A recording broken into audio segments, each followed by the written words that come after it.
Il était une fois un garde champêtre. Il avait verbalisé sa femme qui était allée cueillir des fleurs qui se nomment Marzal dans le champ du voisin. Il avait failli la mettre en prison. Et puis les gens du village, pour se moquer du garde champêtre, ils l'avaient surnommé Marzal.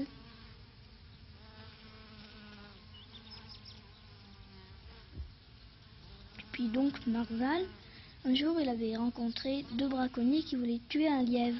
Il les a menacés avec son fusil.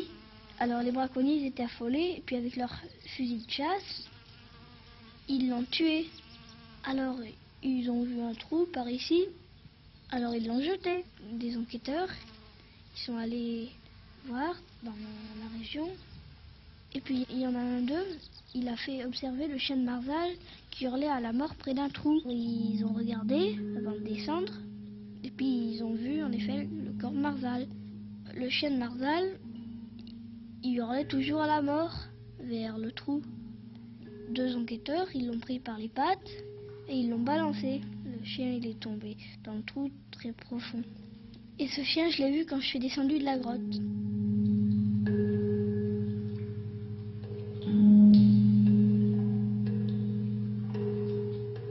De nombreuses années après, il y avait un monsieur, il s'intéressait au gouffre et il disait à son contremaître de descendre dans les grottes. Et un jour, son contremaître, il lui a dit « Venez, j'ai découvert une grotte, ça vaut le coup, faut descendre. » Et quand il est descendu, il a été émerveillé.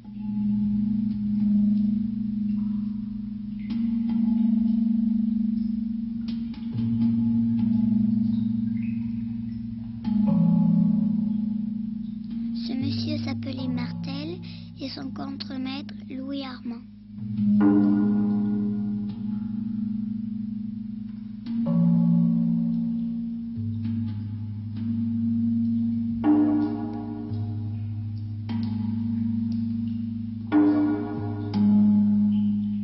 On avait oublié où était l'entrée de la grotte, d'autant plus les paysans, ils avaient bouché le trou. C'est pour ça que Pierre Ageron a eu beaucoup de peine à la découvrir, cette grotte. Mais dès qu'il a pu descendre, il a trouvé les ossements du chien, et c'est ça qui a bien pu lui permettre, plutôt lui prouver que c'était cette grotte.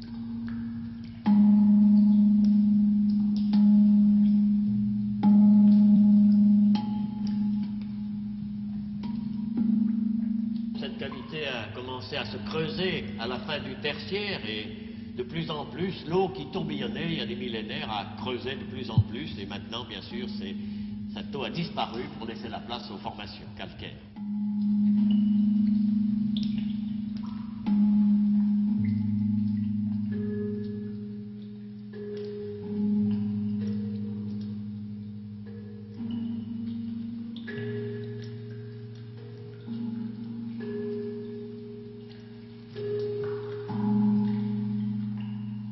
Ce qui caractérise cette cavité, ce sont la multitude des formations et en particulier leurs couleurs. Ces teintes que l'on voit, depuis des blancs neigeux jusqu'à des ocres rouges foncés, sont des teintes naturelles, et les ocres proviennent de l'oxyde de fer qui a teinté l'eau, qui, au cours des millénaires, bien sûr, a déposé la calcite, et c'est ce qui caractérise un peu la veine de Marsal.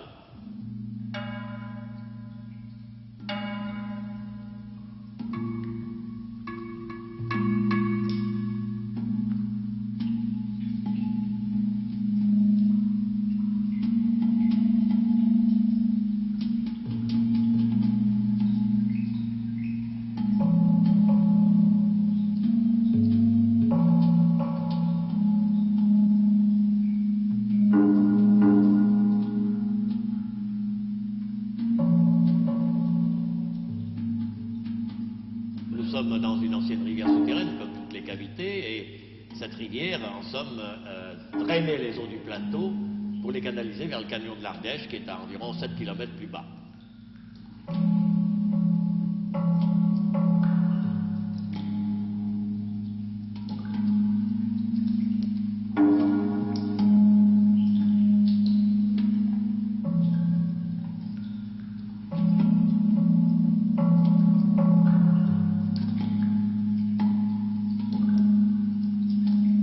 Est-ce que vous avez trouvé des vestiges préhistoriques dans la grotte? À Marsal même, ici, non, car il y a la verticale, la descente de la veine, 55 mètres, empêchait l'habitation. Mais par contre, la partie amont de la veine de Marsal, qui est à 50 mètres derrière cette muraille, où nous fouillons depuis 10 ans, a apporté des découvertes très importantes au point de vue paléontologie, des ossements en quantité, de rennes, de bisons, de chevaux, et aussi des vestiges d'occupation préhistorique, et ceci se situe environ à peine à 50 mètres d'ici.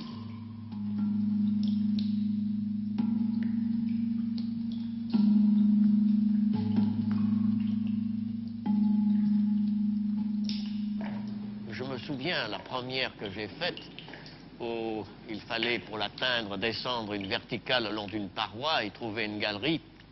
J'ai tout de suite vu que j'étais peut-être le premier depuis longtemps, comme cela arrive souvent, et on n'ose presque plus marcher. On est là pris par le fait de penser que depuis des millénaires, peut-être personne n'y a pénétré, jamais.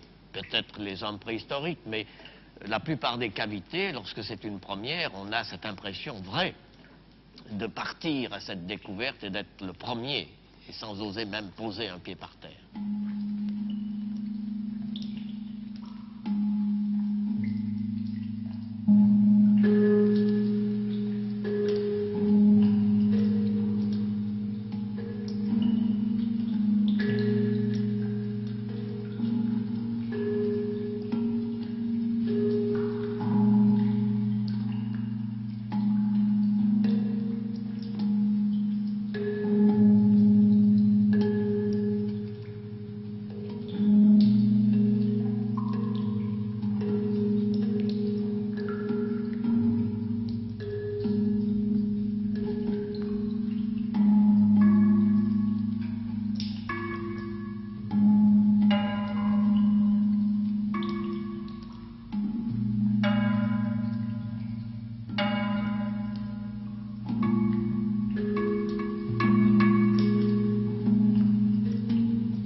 Isolé beaucoup plus, on se sent dans cette atmosphère de cavité qui, je crois, est difficile de décrire.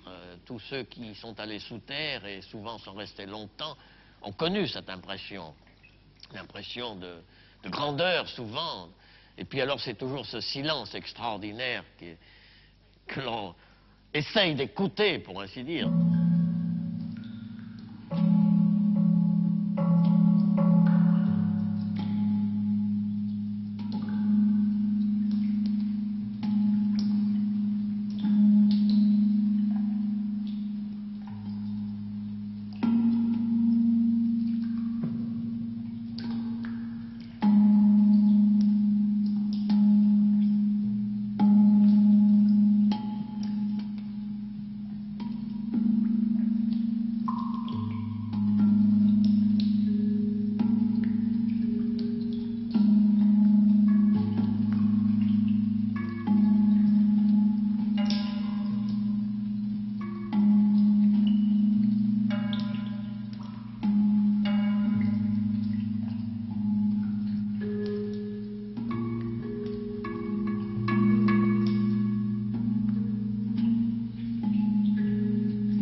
pas où on va, on ne sait pas pourquoi même, on est attiré.